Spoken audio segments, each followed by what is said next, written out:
Every day, 221,000 more babies are born than people die. That's 1.5 million extra people a week that need to be fed. Over the last 40 years, the world population has grown by 80%, but food production has more than kept pace, growing by a massive 150%.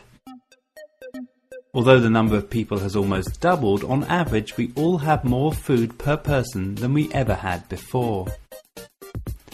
The good news is that population growth is slowing down and by 2050 should have almost reached zero.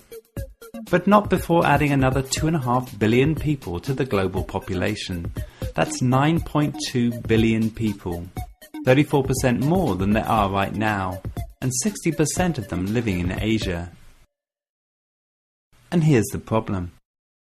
Much of the vast increases in food production came in the 1970s in what is known as the Green Revolution.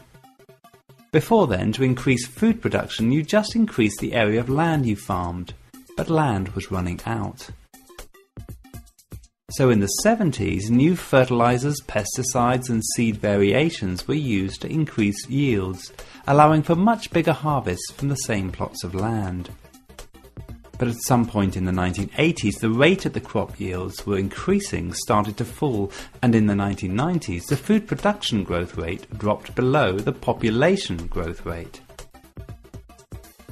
There are only so many crops that you can grow in one plot of land, and many farmers now are reaching the limit.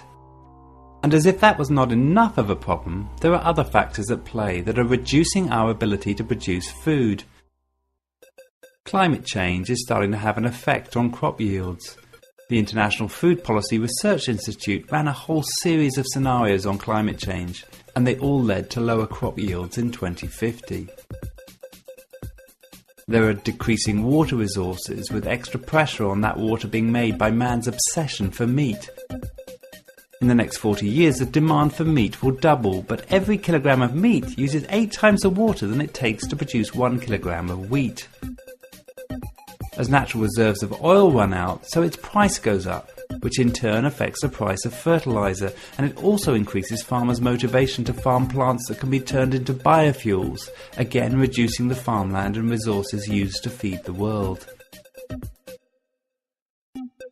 Over the next 5 weeks, I'll be travelling across Asia to discover how this looming food shortage will affect the poorest communities, and to meet innovators who seek to find solutions.